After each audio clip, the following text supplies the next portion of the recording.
Vidéo numéro 44.1, donc une vidéo complémentaire par rapport à ce qu'on a vu précédemment sur le comptage et l'allumage du voyant. Donc là, c'est une vidéo supplémentaire pour parler du voyant clignotant en SCL. Donc il y a une petite particularité qu'il faut voir, qu'il faut connaître, une petite subtilité de chez Siemens. Alors j'en ai profité pour refaire du ménage dans mon programme, donner un commentaire, dans compteur, remettre les commentaires adaptés, et dans signalisation, ajouter un commentaire, gestion du voyant H3. Donc là, moi, je veux faire clignoter mon voyant H3 quand le compteur a comptabilisé 5 produits. Donc en gros, ce que j'ai rajouté moi comme condition, c'est que si j'ai le compteur 1 qui est égal à 5 et qu'on a le bit clignotant à 1 Hz, alors H3 sera égal à 1. Dans le cas contraire, si je n'ai pas compteur numéro 2, point Q, alors H3 sera 0. Donc là, j'ai mélangé compteur 1, compteur 2, hein. On avait vu dans les vidéos précédentes que ces deux compteurs font exactement la même chose. Euh, donc j'aurais pu mettre là compteur 1 égale 0, alors H3 égale 0. Eh bien, par toute logique, j'ai écrit mon instruction ici, avec le bit clignotant. Bit clignotant qui, je le rappelle, vous allez le retrouver euh, en allant dans le navigateur de projet, utilisant la config des appareils. Vous sélectionnez l'ensemble de l'appareil. On avait vu ça sur la première vidéo de prise en main de TIA. Propriété, générale, memento système, et s'assurer que la case activer l'utilisation de l'octet memento de cadence a été cochée.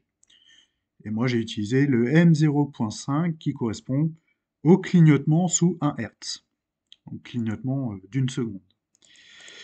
Eh bien, quand je teste l'ensemble, hop, je transfère, je regarde ma table de visualisation, et qu'est-ce que je remarque?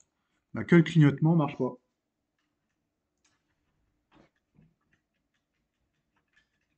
Là, j'ai compté 6 produits en tout. Normalement, le voyant H3 doit s'allumer, c'est bien le cas, mais il doit aussi clignoter. Et là, rien ne se passe, bien que le clock 1 Hz hein, fonctionne bien. Donc là, eh ben, sur mon instruction, ça ne va pas. Vous me direz, ça vient peut-être de l'écriture du compteur. Donc je passe avec compteur numéro 2. Je fais la même chose, je compile, je transfère, je teste, et rien à y faire. Le clignotement ne se réalise pas. Donc, problème d'écriture. Pourquoi? Parce qu'en fait, ici dans mon instruction, eh bien, je veux que quand j'ai ces informations-là, bah, quoi qu'il arrive, H3 doit être égal à 1. Donc H3 sera bien égal à 1 et il va rester égal à 1. Il va tout le temps rester actif. Donc une des façons que j'ai trouvées pour pallier à ce problème, ben, c'est de supprimer cette instruction-là et de l'écrire sous forme d'équation logique, hein, comme on avait vu en toute première équation logique sur la gestion de KM1. Eh bien, je vais mettre H3, deux points égales, compteur 1 égale 5, end, le clock d'un Hertz, point virgule. Je compile, je transfère et je teste. Qu'est-ce qui se passe? Je vais sur ma table. H3 est éteint. OK.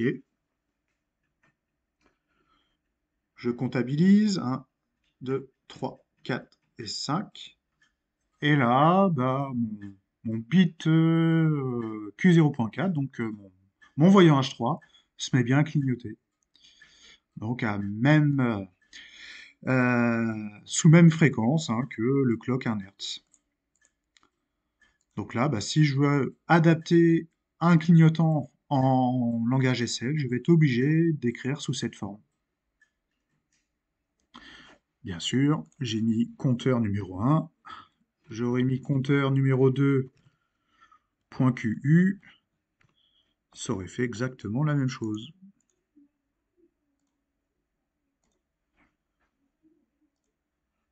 Je comptabilise les 5 impulsions et H3 clignote bien. Voilà pour cette subtilité sur les voyants clignotants en langage SL chez Siemens.